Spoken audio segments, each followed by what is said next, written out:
Assalamualaikum warahmatullahi wabarakatuh. Alhamdulillahillazi khalaqas samawati wal ard wahtilafil laili wan nahar wassalatu wassalamu ala khairil bashar Muhammadil Muhtar wa ala alihi wa sahbihi ulil fadli wal i'tibar. Terucap kata di awal bahasa, pelipur kalbu di kala rindu, tiada lain tiada bukan kecuali kita panjatkan puji beserta syukur kita kehadirat Ilahi Rabbi, yakni Allah yang Maha Suci. Tidak lupa sholawat beserta salam, marilah kita curah limpahkan kepada baginda alam, pemimpin dan sekaligus Habibullah yang amat tercinta, yakni Nabi Muhammad Sallallahu Alaihi Wasallam. Tak lupa kepada keluarganya, para sahabatnya, para tabi'in dan tabi'innya, dan kita selaku para umatnya. Mudah-mudahan mendapatkan syafaat di yaumul qiyamah. Amin ya rabbal alamin. Dewan juri yang saya hormati, izinkanlah saya memperkenalkan diri. Nama saya Cahaya Maulidia. Saya dari SMP IT Cendekia Purwakarta. Pada kesempatan kali ini, saya akan berpidato dengan judul Kemuliaan Orang yang Berilmu. Dewan juri yang saya hormati, sangat erat hubungan antara ilmu dan iman. Ibaratkan dua sisi mata uang yang tidak mungkin dipisah-pisahkan. Orang yang berilmu akan mencapai derajat keimanan yang tinggi dan akan merasakan lezatnya keimanan dalam dirinya. Dengan ilmu, dapat mengetahui hak-hak Allah terhadap manusia dan hak manusia terhadap Allah. Orang yang berilmu sangat mulia di sisi Allah dan di mata manusia. Bahkan, para makhluk pun ikut memuliakannya. Dewan juri yang saya hormati, di antara sekian banyaknya kemuliaan orang yang berilmu, di antaranya adalah 1. Allah akan memudahkan jalannya menuju surga. Jalan menuju surga tidaklah mudah, akan tetapi penuh dengan rintangan yang tidak gampang menembusnya.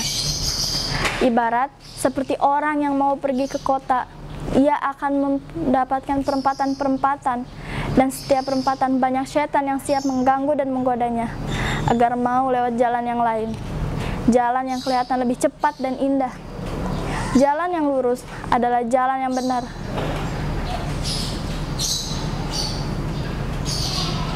Kalau ia dapat melewati perempatan pertama, belum tentu ia dapat melewati perempatan yang kedua, dan seterusnya.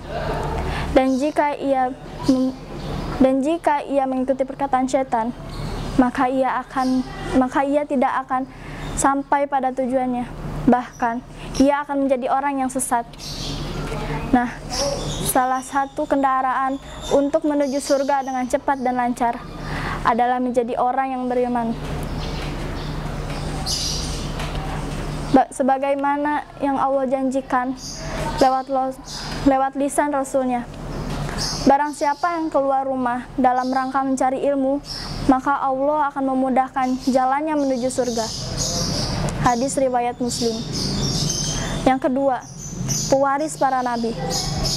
Para nabi tidak meninggalkan harta benda. Bahkan Rasulullah SAW ketika mau meninggal, beliau berkata, "Kutinggalkan 2 perkara atas kalian. Jika kalian mau berpegang teguh kepada keduanya, niscaya kalian tidak akan pernah sesat selamanya, yaitu kitabullah, dan yang kedua sunnah Rasulnya." Orang yang beruntung dan bernasib baik di dunia dan akhirat adalah orang yang mau mewarisi para nabi. Semua yang ditinggalkan manusia tidak ada manfaatnya, kecuali 3 perkara. Salah satunya adalah ilmu yang diajarkan kepada orang lain. Kemudian ilmu itu diamalkan oleh orang-orang seterusnya. Inilah warisan yang bermanfaat dan pahalanya akan terus mengalir. Ketiga, Allah akan mengangkat derajatnya. Manusia di hadapan Allah memiliki derajat yang berbeda-beda. Ada yang rendah, ada yang sedang, dan ada yang tinggi derajatnya. Salah satu jalan untuk mencapainya adalah menjadi orang yang beriman. Allah berfirman, Allah akan mengangkat derajat orang-orang yang beriman di antara kalian, dan dan orang yang diberi ilmu.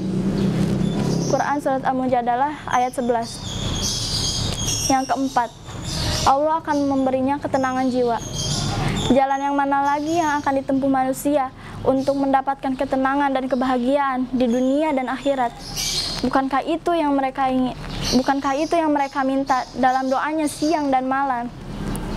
Rasulullah SAW bersabda, tidaklah suatu kaum berkumpul di suatu masjid dalam rangka membaca kitab Allah dan mengkajinya di antara kalian. Niscaya akan diturunkan padanya ketenangan dan dilimpahkan rahmatnya dan dikelilingi malaikat, serta Allah sebut-sebut makhluk di sisinya. Hadis riwayat Muslim. Dewan juri yang saya hormati, maka untuk itulah mari kita sama-sama mencari ilmu agar mendapatkan kemuliaan di sisi Allah Subhanahu wa taala dan mempersiapkan mental untuk mempelajari ilmu sehingga kita dapat menjadi orang-orang pewaris para nabi. Amin ya Allah ya Rabbal Alamin. Wassalamualaikum warahmatullahi wabarakatuh.